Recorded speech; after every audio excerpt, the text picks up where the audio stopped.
ఋషికొండ దగ్గర మారుద్దాం అనుకున్నారా? అది కట్టుకుని పక్కన నీళ్ళు పెడదాం అనుకున్నారా?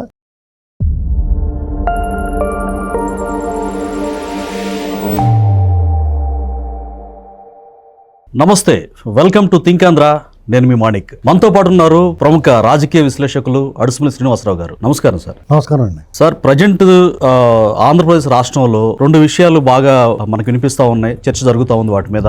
మొదటిది ఏంటంటే, జగన్మోహన్ రెడ్డి గారి హయాంలో జీవో నెంబర్ 1 అని తెచ్చేసి 23 లక్షల రూపాయలు ఇజ్రాయెల్కి టూర్స్ అండ్ ట్రావెల్స్ వాళ్ళకి కట్టబెట్టారు. అంటే అక్కడ సాంకేతికంగా తెలుసుకోవాలి, లేకపోతే ఉప్పు నీటిని మంచినీటిగా మార్చడానికి అని చెప్పి. అంటే ఇక్కడ అసలు ఎలాంటి సంబంధం లేదు వాటికి ఈ టూర్స్ అండ్ ట్రావెల్స్ సంబంధించి. అయితే ఎందుకు 23 లక్షలు ఇచ్చారనేది క్లారిటీ లేదు. అలాగే తెలుగుదేశం పార్టీలో నందమూరి తారక రామారావు గారి రాజకీయ భిక్షతోటి రాజకీయాల్లోకి వచ్చి చంద్రబాబు నాయుడు గారి హయాంలో మంత్రిగా పనిచేసినటువంటి ఒడ్డే శోభనాద్రీశ్వరరావు గారు తాజాగా జగన్మోహన్ రెడ్డి గారిని వెనకేసుకొస్తూ నెక్స్ట్ జగన్మోహన్ రెడ్డి వస్తాడు, రాజారెడ్డి పాలన తెస్తాడు అంటే రాజారెడ్డితో పోలుస్తున్నాడు, వాళ్ళ నాన్నకంటే చాలా గొప్పోడు అని ఒక విషయాన్ని కూడా ఉటంకించాడు. ఏంటంటే అది తుని రైలు ఘటనలో ఎవరైతే ఈయన పద్మనాభరెడ్డి గారు ఉన్నారో ఆయన కేసులు మొత్తం కూడా మాఫీ చేశాడు. ఇప్పటి వరకు అమరావతి రైతుల కేసులు ఇప్పటికి కూడా ప్రభుత్వం వచ్చినా కూడా మాఫీ చేయలేదు, జగన్మోహన్ రెడ్డి దమ్మంటే అదే అని చెప్పి చంద్రబాబు నాయుడు గారి మీద విమర్శలు ఎక్కుపెడుతున్నారు. ఈ రెండు విషయాలను మీరు ఎలా చూస్తారు? ఇప్పుడు ముందుగా మీరు ఒడ్డే సోమనాథుడి గారి గురించి మాట్లాడదాం.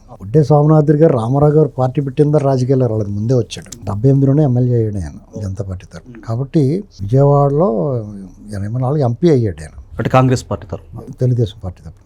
అంతకుముందు జనతా పార్టీ తరఫున ఎమ్మెల్యే అయిన 78లోనే. ఇక్కడ ఒకటండి, ఆయన పట్ల అందరికీ అభిమానం ఉండేది, రైతు సమస్యల గురించి మాట్లాడి కూడా ఆయన ఒడ్డే సోమనాథుడి గారు అంటే ఒక గౌరవం ఉంది.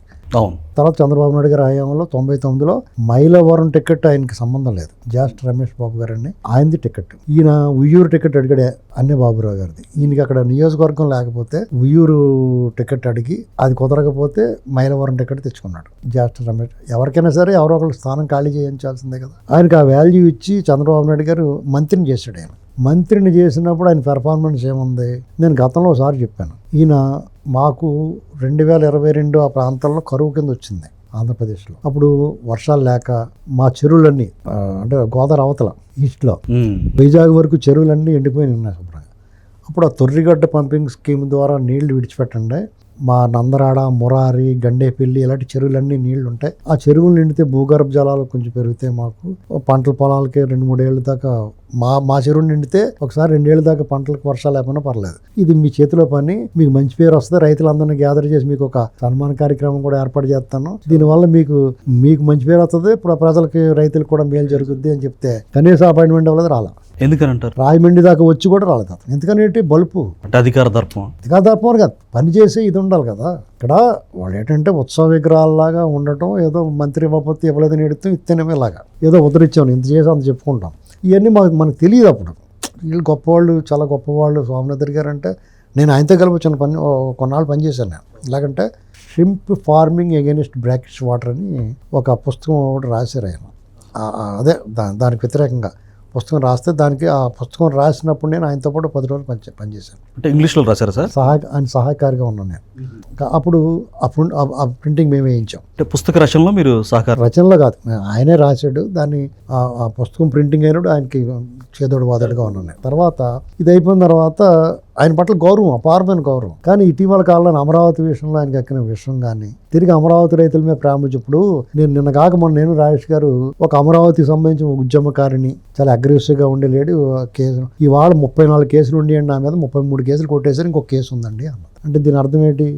ఆల్మోస్ట్ చాలా సింహభాగం మొత్తం కొట్టేశారు, అయిపోయినాయి కదా. అప్పుడు అనుకున్నాం మేము రాజేష్ గారు ఎందుకంటే ఏడుస్తారు ఇలాగా, కేసు కొట్టలేదు అది చూడండి ఈ అమ్మాయి ఇదే సాక్ష్యం అని. రాజేష్ గారు నేను మొన్న 3 రోజుల క్రితం గురువారం నాడు మీరు గట్టిగా ఎవరో అని చెప్పి నిలదీస్తే నేను ఆ పేరు కూడా చెప్పి నేను రుజువు చేయిస్తా. ఏంటండి ఇలాగా మీకు ఏంటంటే డెఫినెట్గా ఒకేసారి ప్రభుత్వం వచ్చింది కదా అని ఇలా తీసేస్తే జడా శ్రావణ్ కుమార్ ఇలా వచ్చి మళ్ళీ అందరికీ ఏం చేస్తాడు? అలాంటి వాళ్ళు ఉండనే ఉన్నారు. నీకు అది కుదరదు. అలాగా కుదరనప్పుడు ఏం చేస్తారు?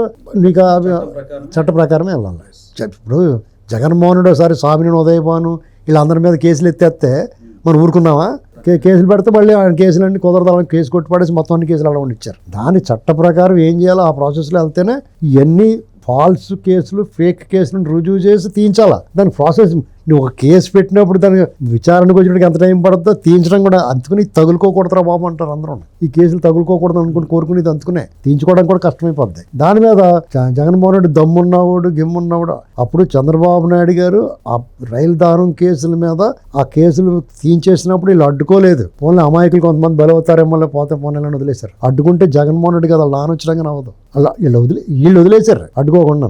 అదే చంద్రబాబు నాయుడు గారు తీయించేత వాళ్ళు అడ్డుకుంటారు. సార్ ఇంత ఈ ఏజ్లో దాదాపుగా 80 సంవత్సరాల వయసులో ఆయన సొంతగా ప్రేరేపించబడి మాట్లాడుతున్నాడు, లేకపోతే జగన్మోహన్ రెడ్డి గారు ఏమైనా అనుకోండి కడుపు మంట ఈర్షండి. ఎందుకంటే చంద్రబాబు నాయుడు గారు వాళ్ళు సమకాలికులు. 78లో ఒకేసారి వీళ్ళంతా రాజకీయాల్లోకి వచ్చారు. ఆయన ఎన్టీ రామారావు గారు అల్లుడు అయిపోయాడు, సీఎం 4సారి అయిపోయాడు. ఇతను ఇంకా అనుకుంటా తిరుగుతున్నాడు. ఇది బాధ.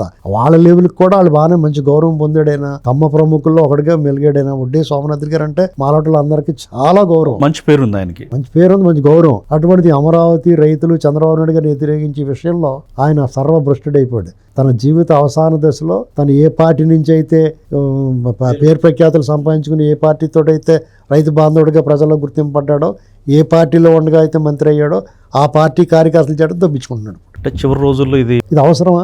చాలా బాధకరం. వాళ్ళ అబ్బాయి ఇప్పుడు తెలుగుదేశం పార్టీ, రేపు మాపి ఎక్కడో చోట టికెట్ కావాలి అతనికి. ఇలా కొడతారు నారాయణ భాస్కర్ గారు. ఇలాంటి చనిపోయిన వాళ్ళ గురించి ఎడుగు మాట్లాడుకోకూడదు అనుకో. నిత్యం విషం కక్కితే ఏంటంటే ప్రయోజనం? ఇప్పుడు మీకు ఒకళ్ళ మీద ఇప్పుడు లక్ష్మీ భారత్ ఉంది, చంద్రబాబు నాయుడు గారు అంటే నచ్చదు. దానికి నచ్చకపోయినా ఆ కడుపు మంట తీర్చుకుంటా ఉంటుంది. దాంతో మాలాట వాళ్ళు అందరి చేత తప్పించుకుంటుంది. ఏంటండి తిడతాం కదా, మనం కూడా విమర్శిస్తాం కదా. ఇది అవసరమా వాళ్ళకి? ఇక మీకు జగన్మోహన్ రెడ్డి టూర్స్ అంటారా? ఖచ్చితంగా మంత్రులు, ఇవాళన్న మంత్రులు సింగపూర్ కొద్దిగా ట్రైనింగ్కి కొన్ని నేర్చుకుంటాను చూసి రావడానికి వెళ్ళారు. దానికి ప్రభుత్వమే ఖర్చు పెట్టుకోవాలి. అయితే ఏంటి పెట్టుకుంటారు. వాళ్ళు ఊరినే సరదాగా వెళ్ళారు. అయినా పెట్టుకోవాలి. ఎవరికోసం పెట్టుకుంటారు? ఏదో ఆర్థిక పరిస్థితి బాగుందంటే, ఆర్థిక పరిస్థితి బాగోలేదు అనుకుంటే మీరు అందరూ దొబ్బేసిన డబ్బులు తెచ్చిచ్చేయండి. నేను ఇలా అడ్డంగానే మాడతానండి. నీకు ఆర్థిక పరిస్థితి బాగోలేదు, నీకు చాలా బాధగా ఉంటే మీరు దొబ్బేసిన డబ్బులన్నీ పట్టుకుని ఇచ్చేయండి, తర్వాత మాట్లాడదాం. ప్రతి దానికి చంద్రబాబు నాయుడు గారు హెడ్ మాస్టర్ ఉండగా వీళ్ళు ఒక్క అడుగు తేడా వేయగలరండి? అసలు ₹1 కూడా మిస్ అవ్వడం, మాటే సరిగ్గా మాట్లాడినవాడు, తిట్టనివాడైనా వీళ్ళు దుబారా చేయనిస్తాడైనా. మీరు ఇజ్రాయెల్ గట్ట వెళ్ళిపోయి, జెరూసలం గట్ట వెళ్ళిపోయి ఆ ట్రావెల్స్ తోటి రాయం చేసుకుని జీవోలు ఇటు సిగ్గు లేకుండా నిజంగా అసలు బేస్లెస్. ఉప్పు నీరుని మంచినీరుగా మార్చి, ఉప్పు నీరు మంచిగా ఎక్కడ మార్చి చూపించుకున్నా లేదు, మార్చలేదు. చూసుకున్న దగ్గర మారుద్దాం అనుకున్నారా? అది కట్టుకుని పక్కన నీళ్ళు పెడదాం అనుకున్నారా? ఆ మాట చెప్పండి. పోనీ ఇప్పుడు అదొక్కలు చెప్పడానికి సరిపోతారు కానండి. ఒకటండి, ఇలాంటి పనికి మాలిన విమర్శలు మానేయాలి వాళ్ళు. అసలు కొన్నాళ్ళు సైలెంట్గా ఉంటే వాళ్ళకి వాల్యూ పెరుగుద్ది ఎంతో కొంత. వాళ్ళు ఎప్పుడు బయటకు వచ్చి మాట్లాడినా వాళ్ళు దరిద్రం పట్టుకుంటుంది.